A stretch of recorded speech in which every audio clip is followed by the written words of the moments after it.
Friends, I welcome you to my channel. Before listening to this story, I will ask you to like and subscribe. It is not difficult for you, but it is pleasant for me. And we're starting. My name is Mike Gregory. I am the financial director of the accounting firm Thomas & McMaster. I've been married to Jenny for a little less than 5 years, but that's going to change very soon.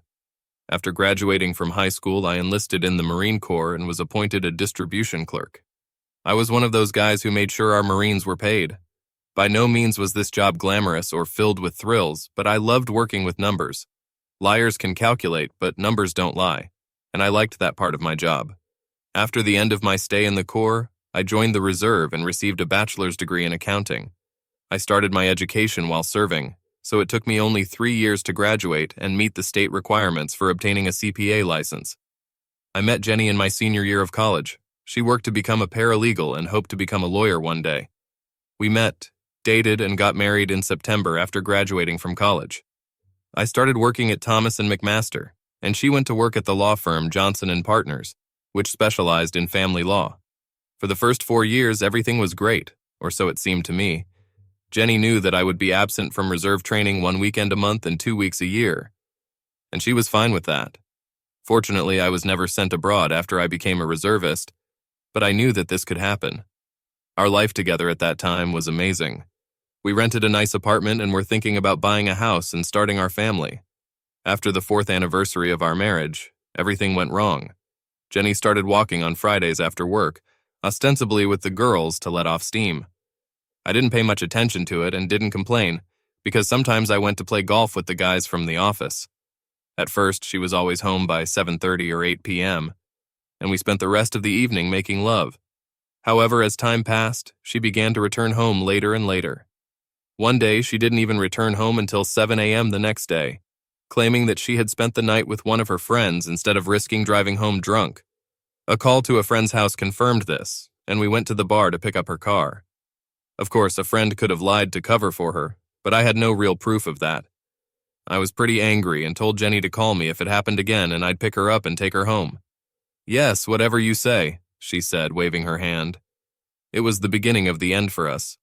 Jenny became more dismissive, more disrespectful, telling me that I had no right to ask what she did outside of work or at home. True, she didn't belong to me, but it seemed to me that if she really loved me, she would at least let me know where she would be so that I wouldn't worry. I also noticed that her clothes, what was left of them, were often disheveled when she returned home from these walks, and she often smelled of cologne and something else. She would rush into the shower as soon as she got home. As an accountant, I also took care of all our accounts. Jenny and I both transferred our checks directly to our checking accounts. 10% of what we earned went into a savings account to buy a house and other things. Everything was fine for the first 4 years, but I began to notice some changes in her spending habits. For example, I noticed that she started buying lingerie and clubwear from some of these online companies, but I never saw what she bought. I asked her about shopping, but she brushed off my questions, telling me to mind my own business. "I don't mind you buying beautiful things," I said, "but I haven't seen any of it." "What are you doing with them?" "None of your business," she said haughtily. None of my business? I also noticed that her salary didn't seem to have increased on the 4th anniversary of her employment at the firm. I asked her about it, but she just brushed me off. "No, I didn't get a raise," she said. "No one did it. Things have been getting a little worse lately." Of course, I knew that this was a lie because our firm conducted audits at the end of the year for a number of companies, including Johnson & Associates, and I knew that the income of the law firm had increased significantly compared to the previous year. I made a note to look into this more deeply when I come to work. Then there was the end-of-year party at her place of work. I always thought of it as Christmas, but her firm decided to be politically correct and call it a holiday party instead. At first, Jenny tried to dissuade me from visiting, which caused alarm. "I know you really don't like being around my colleagues, so why don't you just stay at home this year?" "What is it?" she asked. "After all, you really don't want to be surrounded by a bunch of stuffy old lawyers?" "Maybe I just want to spend the evening with you," I said. She sighed and shrugged her shoulders. "Well, all right, if you insist," she said. "But I'm going to spend time with my colleagues, and I can't have you hanging over me all evening." "What do you mean, spend time with your colleagues?" I asked. "Don't you see them at work every day? And during your evenings out?" Well, maybe I'll be invited to dance with one of them, she said. All right, I said. Is there a place for your husband in your dance card? She rolled her eyes and sighed again. I think I can squeeze you in somewhere, she said. Well, don't strain yourself too much, I said. We went to a party and I hardly saw her all evening. She introduced me to several of her colleagues and ran off to dance with one man after another. Her colleagues looked at me with pity, and almost no one spoke to me. I never got a chance to dance with her, and I noticed that she left the party more than once, returning after a while with some guy grabbing her ass. If I didn't know any better, I could have sworn she was making love to one or more of them.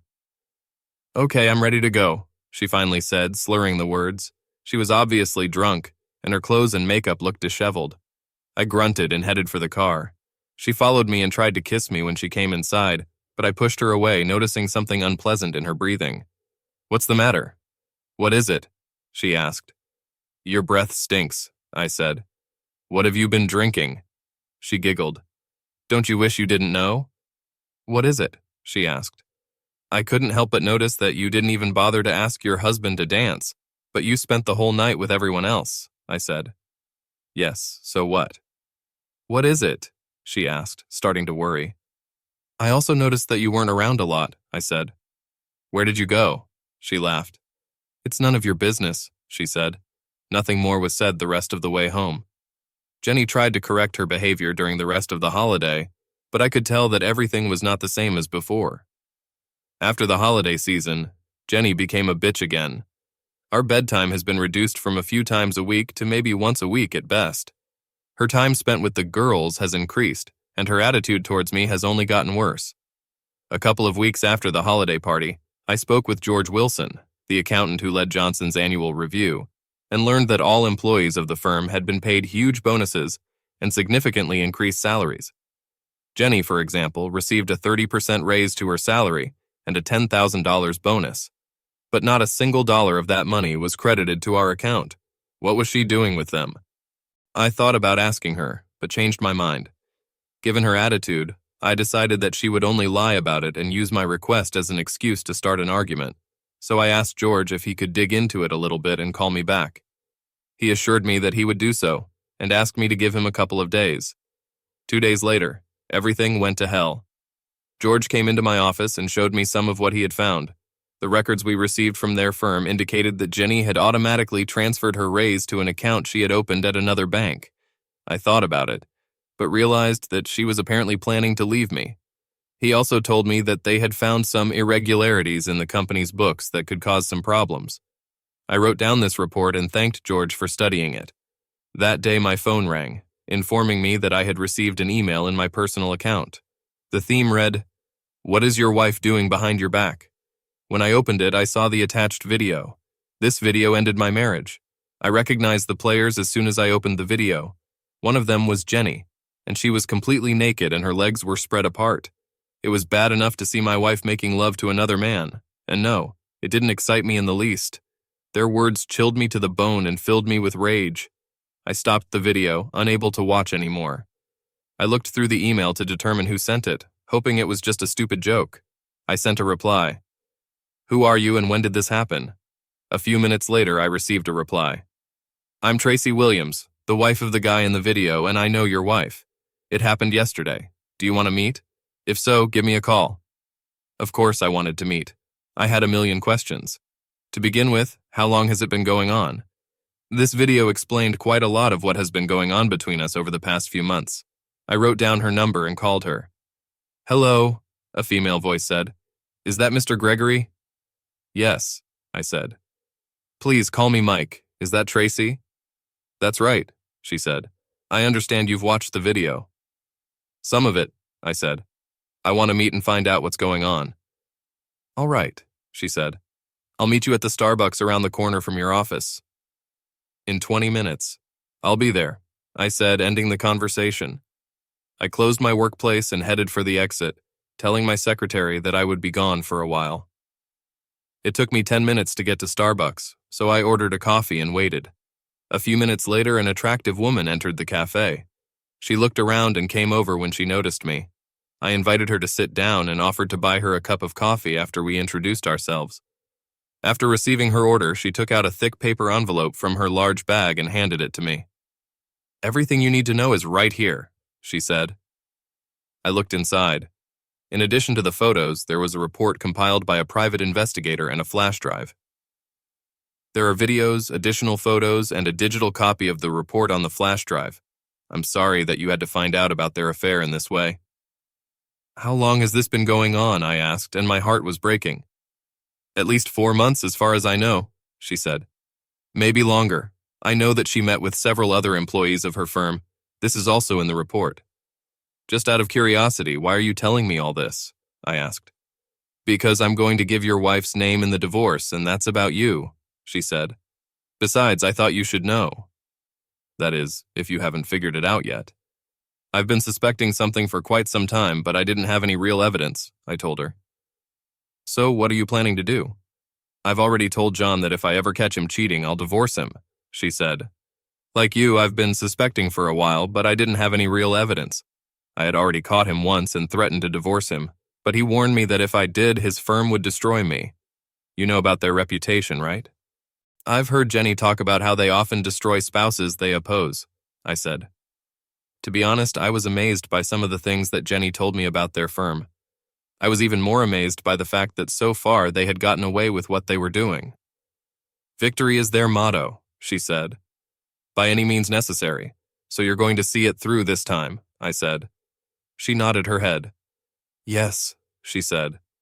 "Now that I have irrefutable evidence of his infidelity." It was my turn to nod. "So what do you want from me?" I asked. "Nothing," she said. "I just wanted to do the right thing." "And not even a bit of revenge?" I asked. "No," she said. "No offense. You seem like a great guy, but until this is done, I'm not going to do anything that could ruin everything." I nodded my head understandingly. "No offense," I said. "I completely understand." "Actually," she added, "I don't think we should see or talk to each other again until this is all over." I have a completely new respect for this woman. "It makes sense," I said. "Thank you for this information." She got up and started to leave. "You're welcome, Mike. I'm sorry again," she said. She reached into her purse and handed me a business card. "This is the name and phone number of my lawyer. She's a real shark and she's waiting to hear from you." I took the card and thanked her. I thought about everything she had told me and was dying to find out what was on the flash drive. I called the office and took the afternoon off, then walked to the garage and headed home. When I got home, I immediately went to my personal computer and inserted a USB flash drive. There were several videos on the disk, and all of them showed Jenny engaging in very explicit acts with various men, including John Williams. Some of them showed Jenny with John and at least one other man. The scene in one video made my stomach hurt. The camera captured Jenny going to the bathroom. She didn't bother to close the door to get some privacy, as she usually did. While I was watching, she took off her rings and urinated on them while sitting on the toilet. I could hear John roaring with laughter. "I hope you wash these things before you put them back on," he said. "Yes, I will," she said, putting the dirty rings in the sink. "Besides, I only wear them when the loser is around." "Why don't you just divorce him if you think so badly of him?" John asked. She shrugged her shoulders. "I still like him a little. Besides, it's much more fun to do it behind his back," she said. "Maybe one day I'll invite you and the guys to come to my place and we can get him to watch us make love. Maybe we can frame him, like we do with some of the other guys we're up against, and then completely destroy him." "Do you want to make him your willing cuckold?" John asked. She smiled. "He won't like it at first," she said. "He'll probably fight it for a while, but once he realizes the damage we can do to him and his reputation, he'll give up. Do you want to help me?" "Yes," John said. She giggled like a little girl. "All right," she said. I couldn't believe that this was the woman I fell in love with. She didn't know it, but she had just declared war, and I vowed to make a war for her that she would never believe in. I read a private investigator's report that said that Jenny and her lovers often met at the Marriott Hotel downtown at least once a week, and always spent the night at least one weekend a month. Last month, the report said, John spent the entire weekend with Jenny at my house. Looking at the schedule, I realized that it was the weekend when I was on reserve exercises. I looked at my watch and realized that I still had a little time before she returned home, so I took out the business card that Tracy had given me and called. "Sally Hawkins' Law Office," the receptionist said. I introduced myself and made an appointment with Sally the next morning. After that, I logged into our bank account and danced the usual dance that is danced before a divorce. I paid off and canceled our joint credit cards, then opened a separate account in my name only. Then I transferred half of our money to this account. Then I went to my gun safe and pulled out my M1911A 1.45 caliber pistol, still in its holster. I grabbed a fully loaded magazine, inserted it into the pistol grip, and attached it to my belt. The state we live in requires a permit to carry a handgun, and I have made sure that my permit remains valid. I also had a concealed carry permit, but I rarely used it. After listening to Jenny and her goofy lover, I didn't want to take unnecessary risks. I went into what used to be our bedroom and grabbed a suitcase and a travel bag. I threw some of her clothes into a suitcase and put her toiletries in a travel bag. I really didn't care how I packed her clothes. I put the packed luggage next to the door. I was sitting at my computer when Jenny came home. I activated the camera on my phone, which I always carried in my shirt pocket. The phone was tall enough for the camera lens to peek out of my shirt pocket. She seemed shocked to see that I'd returned home before her. Mike, what are you doing at home so early? What is it? She asked, entering the bedroom that also served as my office. I had things to take care of, I said casually. Then she saw the gun on my hip. Why are you wearing this? What is it? She asked.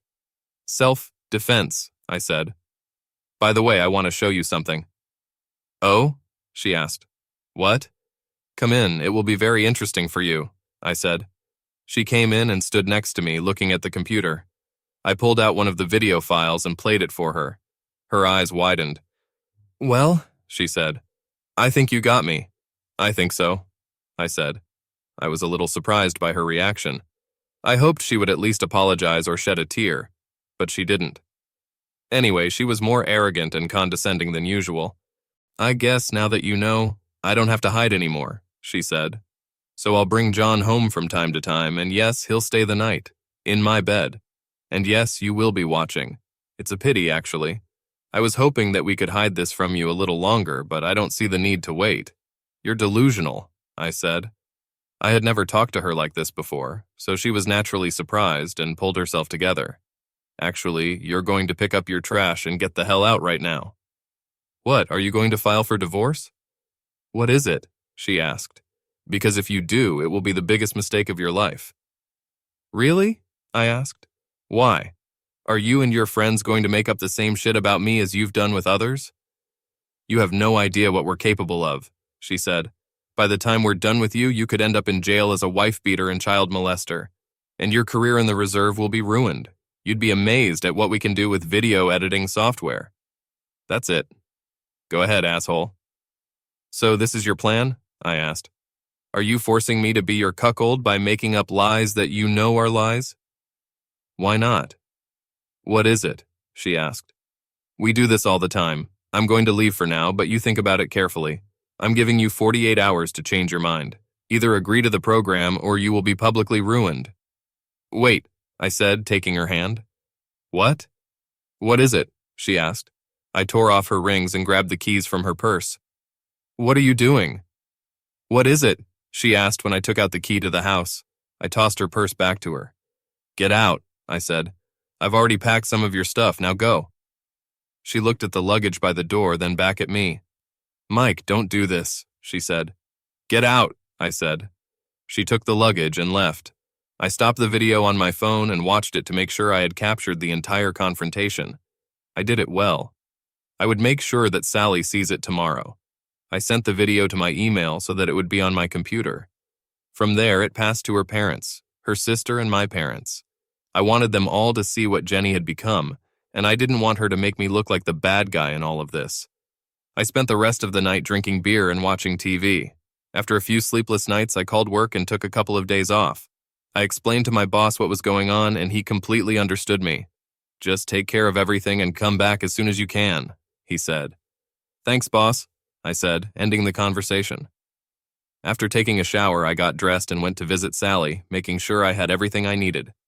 Sally impressed me with her serious attitude. She looked at everything I had and just shook her head. Mike, this is unbelievable, she said. I've heard rumors about Johnson and Partners for many years, but I've never had anything to confirm it. They face serious criminal charges if what she says is true. So, is there anything we can do about it? I asked. Well, I will file for divorce on grounds of adultery and agree to a 70-30 split and no support. We will give her the usual 30 days to respond with a request to provide a full financial report. In the meantime, I'll take care of getting a subpoena to review her bank records. If she does try to hide her account, we may be able to press charges of perjury against her. Based on what she said in the video, I will also get an injunction against her, which applies to you, your home, and your place of work, she added. As for the rest, I'll go to the State Bar Association and the local district attorney, she said. In my opinion, it looks like extortion. Let's see what happens. In the meantime, keep your nose clean. Don't confront her. Don't talk to her or anyone who works with her. Stay away from her. Do you understand? I nodded my head. Got it, I said. All right, she said. I'll take care of the paperwork and arrange for her to be served during the next day or two at her job. Call me on my personal cell phone if necessary, but do not abuse this privilege. She handed me a business card. Thank you, Sally, I said, shaking her hand. I got 3 phone calls that day. The first one was from my mother. Mike, I'm so sorry about all this. Are you okay? What is it? She asked when I answered. I'll be there, Mom. Thanks, I said. I met with a lawyer today, and she will take care of everything. Okay, let us know if you need anything, Mike, she said. We love you. I love you too, Mom, I said. The next call came from Jenny's parents, who apparently had difficulty understanding the basics of English. Mike, what is this? Her father asked. What did you do? What did I do? I asked incredulously. You mean besides the fact that I love Jenny with all my heart? Nothing. Did you hear what she said? Yes, I heard that, her father told me. But I can't believe she could do something like that without provocation. Can't you just deal with it? No, Dad, I can't, I said. I have already seen a lawyer and am filing for divorce. I'm sorry, son, he finally said. It just doesn't make sense to me. I had to agree. Nothing Jenny did made any real sense. Just please don't hurt my little girl. I won't, I said, ending the conversation. Her sister called too, and she was furious. What's going on, Mike? What is it? She asked angrily. What did you do? I didn't do anything, I said. It's your sister who's gone crazy, not me. I don't believe it, she said. My sister would never do anything like that. Believe what you want, I don't care. I told her. I'm just telling you why I'm divorcing her. You can discuss it with her. I ended the conversation, angry. I turned on my computer and opened my email. There was a message in my inbox with the subject line, I know what you did. I looked at the sender and saw that it came from Jenny's company. The email looked like one of those fake messages that end up in the spam folder. I know what you've been doing, and I have videos of you doing illegal things, the email said. You have 24 hours to stop any divorce proceedings, and the files we have will be deleted when you send us a cash receipt for $100,000. If you don't, we will send the files to the authorities, your family, your superiors in the Marine Corps Reserve, and your place of work. If you agree with this, reply with the word I agree, and we will postpone any further action. There was no signature in the email. I looked at the headline, but I didn't see anything that would give any clues. On the other hand, it wasn't my specialty. I called Bill Frederick, an IT security specialist at my company, and talked to him. Bill, I want to ask you a favor, I said. Sure, Mike, he said. What happened? Well, it's pretty personal, I told him. Can you keep this a secret? For you, of course, he said. Good. I just received an email that seems to have come from my wife's law firm, but I can't confirm it, I said. Could you take a look at this and let me know what you think? Of course, he said. Send it to me and I'll take a look. I'll find out in just a few minutes. Thanks, I said. The call ended. I sent an email to Bill and waited for what seemed like forever. He called back about 30 minutes later.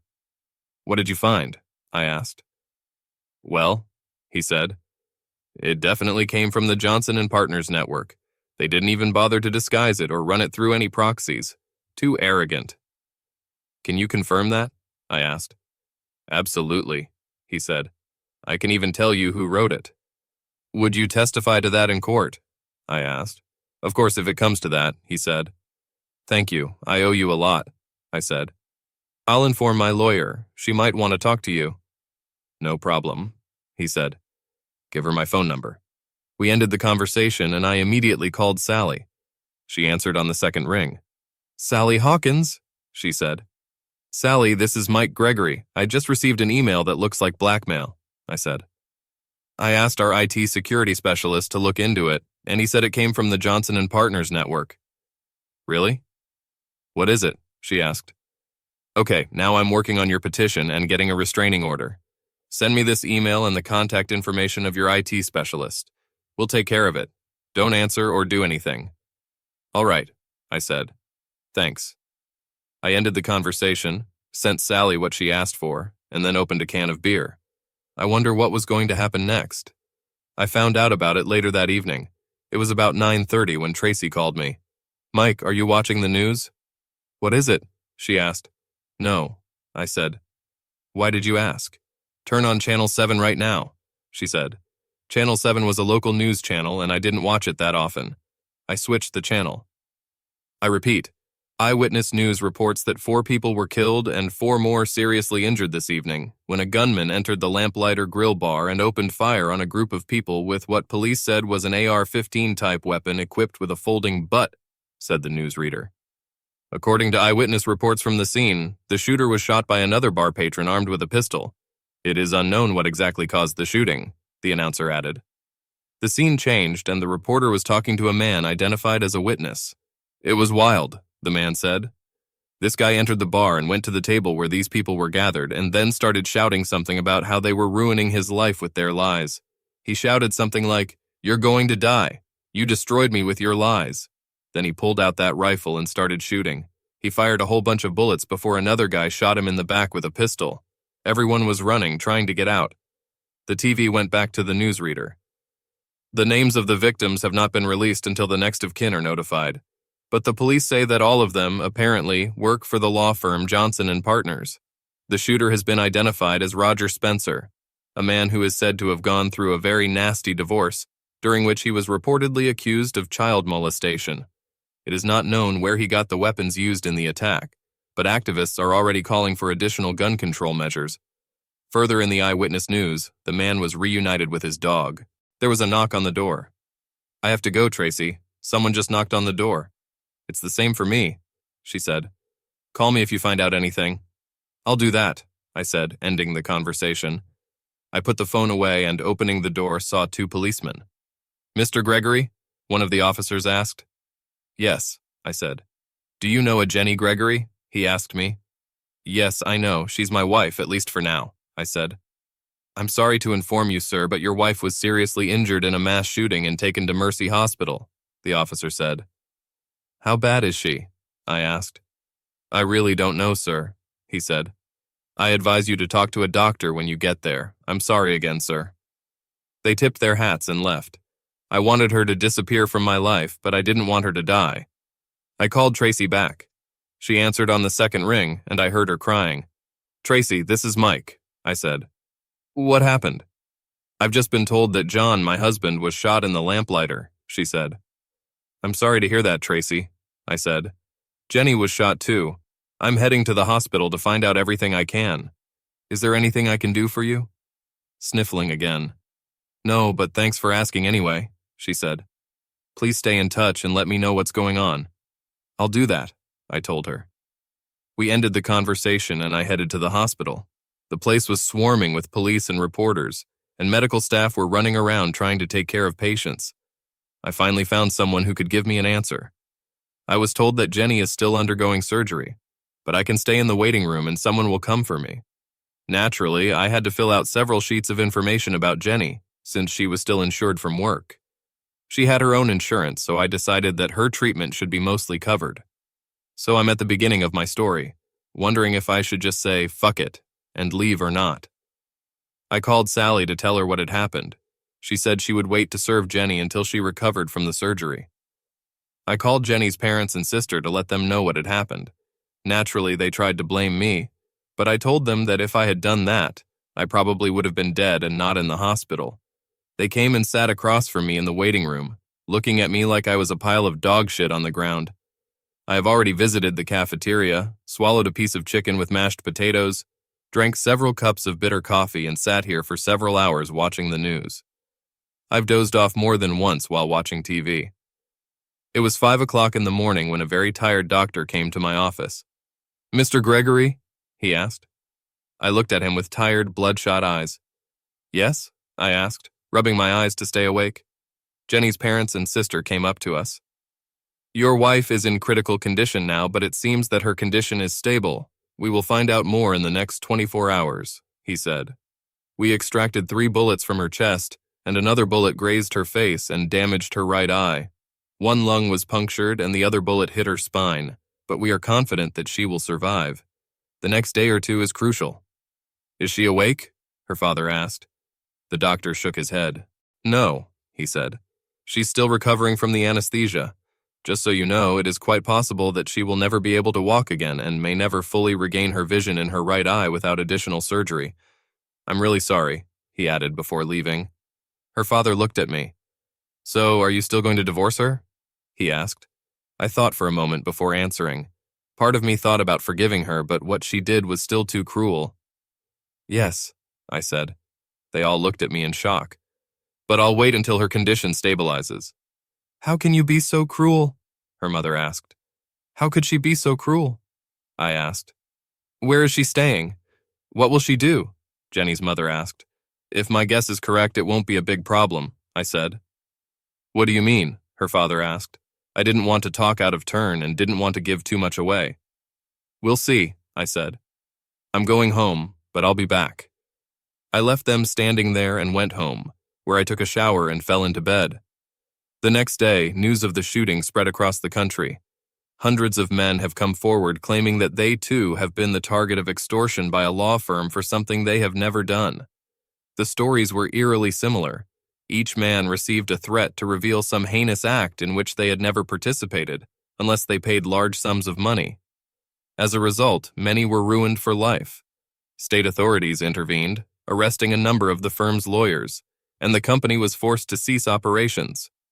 A massive class action lawsuit was filed against the firm, and partners demanding millions of dollars in damages beyond what was ordered by the criminal courts. 3 days after the shooting, I received a message from the hospital that Jenny had regained consciousness and was asking about me. I called Sally to tell her about it, and she told me that 2 men would meet me there. One of them, she said, was a processing server. I called Jenny's parents, and they told me that one of them was sitting with her in shifts after the operation. I met the processing servers in the hallway outside Jenny's room, and another man who introduced himself as Detective Fulcher. We went into Jenny's room, where she was sitting up in bed. Her mother was sitting in a chair against the wall. Jenny looked at all of us, and there were questions written on her face. "Jenny Gregory?" the processing server asked. She nodded her head. He verified her identity and handed her a manila folder. "You've been served?" he said before leaving the room. Detective Fulcher was standing in front of her bed. He looked down at her and shook his head. "You know that extortion and conspiracy to commit extortion are criminal offenses in this state, right?" he asked. Jenny lowered her eyes and nodded her head. "Yes," she answered weakly, and her voice trembled. "And you also know that in this state, the penalty for each act of extortion is up to 15 years in prison and a fine of $10,000, right?" he asked. Jenny nodded her head again. He handed her a printed copy of the email I had received. "Does this look familiar?" he asked. She looked defeated. "That's how it should be. It was compiled and sent from your computer under your username, along with about 75 others. We found them all in your sent items folder. I'm not a scientist, but my math tells me that 76 times 15 years is about 1140 years, and you face a fine of approximately $760,000. In short, you screwed up. You know I'm going to have to arrest you. The district attorney is pushing for life imprisonment on all counts against you, but if you work with us, maybe I can get him to make a deal with you. What do you say?" Jenny nodded again. "All right," she said softly. "All right," he said. "I'll leave you alone with your husband and family for a few minutes, but I'll be back." Detective Fulcher looked at me for a moment, put his hand on my shoulder and left the room. I looked down at my future ex-wife. Tears streamed down her cheeks. "How could you do this to me?" I asked. "I did nothing but love and respect you. I thought you loved me too. What happened?" "I'm sorry," she said through her tears.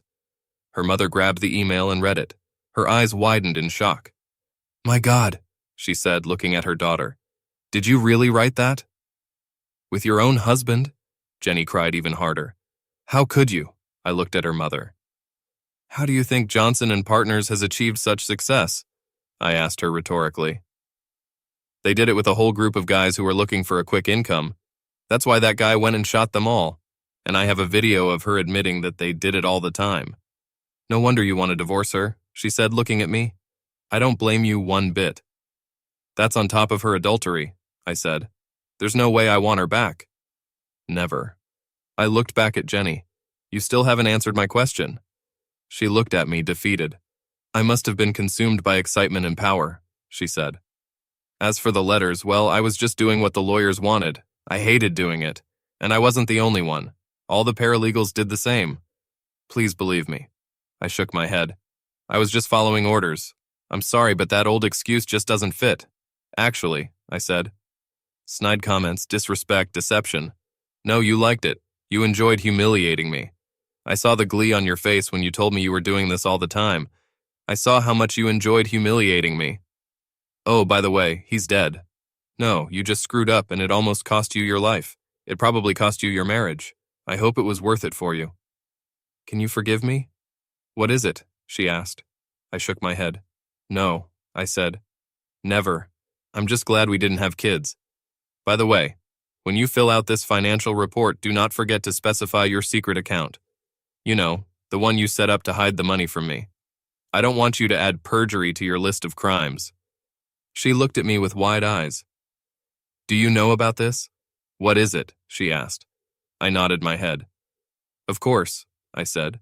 Who do you think kept the accounting records at the end of the year and conducted the audit for your company? Do you think you have a problem? It's nothing compared to what we've found over the last year. Trust me, the feds will have fun with your senior partners. I looked at Jenny for the last time. Goodbye, Jenny, I said. I loved you once. I came out when Detective Fulcher came in with 2 uniformed officers. Jenny was handcuffed to the bed, and her mother watched with tears in her eyes. Johnson and Partners has been the subject of numerous allegations from both state and federal agencies. On top of that, more than 700 men are currently involved in a class action lawsuit for defamation and other civil offenses, some of whom have been imprisoned and named criminals because of the convictions handed down by the firm on false charges. Ultimately, the court ordered the firm and senior partners to pay more than $2.5 billion in fines, fees, and restitution, with the lion's share going to lawyers and the tax inspector. All of the firm's lawyers were disbarred, and their licenses to practice law were suspended for life. For many years, disputes raged around the divorces that the firm dealt with. Some said that all of them should be reviewed, given the circumstances of the scandal. Others said that only those cases involving the men named in the class action should be reviewed. In the end, nothing has been revised and nothing has changed. The partners who survived the shootout were eventually sentenced to life in prison. Max Johnson, a senior partner at the firm, swallowed a bullet at home before the trial was over. Jenny pleaded guilty, providing evidence to the state. The judge sentenced her to 20 years in prison and said she would be eligible for parole in 10 years. When she was released, she was just a shell of her former self, scarred, blind in her right eye, and unable to walk as a result of the shooting. She lived with her parents and received benefits when her savings ran out. The last I heard, she was blogging about the dangers of adultery all over the world. Jenny's betrayal really hurt me. For some time, I remained something of a hermit, only occasionally going on dates. I had real trust issues when it came to women. 3 years after the divorce, I met Carol, a former Marine who also worked as a cashier. She was about 2 years younger than me and had just buried her previous husband, who died of a sudden heart attack. We met several times before I felt comfortable enough to talk to her about my previous marriage. Carol listened calmly as I explained what had happened. As soon as I finished, she nodded her head. That explains a lot, she said. I know it was hard for you to tell me all this, but I'm glad you did. You know, not all women are like Jenny. Like you, I believe in the Marine Corps motto, always faithful. And if you give me a chance, I'll prove it. And she did it. Several times and in different ways. And she's still doing it, even after all these years. I eventually retired from the reserve with the rank of Master Sergeant and started receiving a pension when I turned 55. Carol and I plan to spend our retirement traveling around the country in a new van that we bought with some of the money I received as a result of a class action lawsuit against the firm.